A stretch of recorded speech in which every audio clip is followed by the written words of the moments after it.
ജനാധിപത്യ പ്രക്രിയ അതിൻ്റെ ഉന്നത രൂപത്തിൽ വിനിയോഗിക്കാൻ ശാന്തഗംഭീരമായ അന്തരീക്ഷം ഒരുക്കിക്കൊണ്ടാണ് ഈ ജില്ലയിലെ തെരഞ്ഞെടുപ്പ് പ്രചരണ പ്രവർത്തനം നടന്നത്. അതിൽ ശാന്തമായി നോട്ട് രേഖപ്പെടുത്തിയിട്ട് ഇതിനോട് സഹകരിച്ച എല്ലാവരോടും പൊതുവിൽ നന്ദി രേഖപ്പെടുത്തുകയാണ്. റിസൾട്ട് വരുമ്പോൾ പൊതുവിൽ ഞങ്ങൾക്ക് പറയാനുള്ളത്, ഈ ജില്ലയിൽ ഇടതുപക്ഷ ജനാധിപത്യ മുന്നണി മുമ്പത്തേക്കാളേറെ വിജയം കൈവരിക്കും, സംശയമൊന്നും വേണ്ട. നിലവിൽ 5 സീറ്റായിരുന്നു ഉണ്ടായിരുന്നു.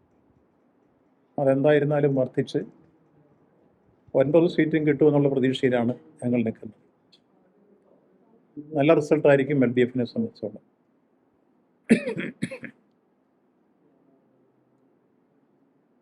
പോളിംഗ് പെർസെൻറ്റേജുമായി ബന്ധപ്പെട്ട് ചില സംശയങ്ങൾ ഞാൻ ഉന്നയിക്കുന്നത്. അതിൻ്റെ പ്രധാനപ്പെട്ട കാരണം ഒന്ന് SIR ആണ്. 2 ഓരോ സ്ഥലത്തും നമ്മൾ നടത്തിയിട്ടുള്ള വികസന പ്രവർത്തനങ്ങളും ക്ഷേമ പ്രവർത്തനങ്ങളും അനുഭവിച്ച് ആവശ്യിച്ച ജനത ആ കാര്യത്തിൽ മുന്നോട്ട് വന്നിരിക്കുന്നു.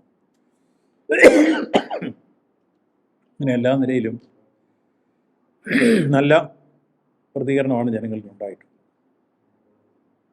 ഞങ്ങൾ SIR പരിശോധിച്ചപ്പോൾ,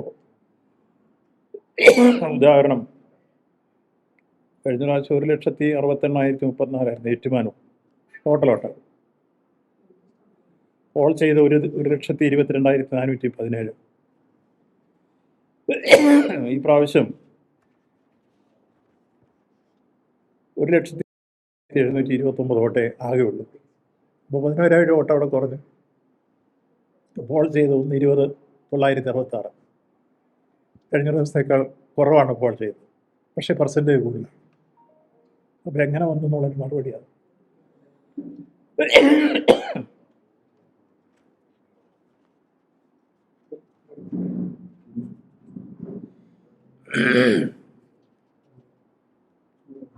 അപ്പോൾ പൊതുവിൽ കണ്ട സ്ഥിതി പരിശോധിക്കുമ്പോൾ ഈ ജില്ലയിൽ ഇടതുപക്ഷ ജനാധിപത്യ മുന്നണിക്ക് അനുകൂലമായി നല്ല മുന്നേറ്റം ഉണ്ടാകും.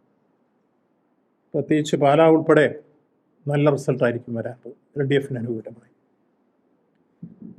ചില സ്ഥലത്ത് BJP ഡീല് നടത്തിയിട്ടുണ്ട്. അതിലൊന്ന് കടുത്തുരുത്തിയാണെന്നാണ് താഴെ നിന്ന് വന്ന റിപ്പോർട്ടിൽ കാണുന്നത്. അവിടെ BJPക്ക് സ്ഥാനാർത്ഥി ഉണ്ടായിരുന്നില്ല, VD ജയസായിരുന്നു.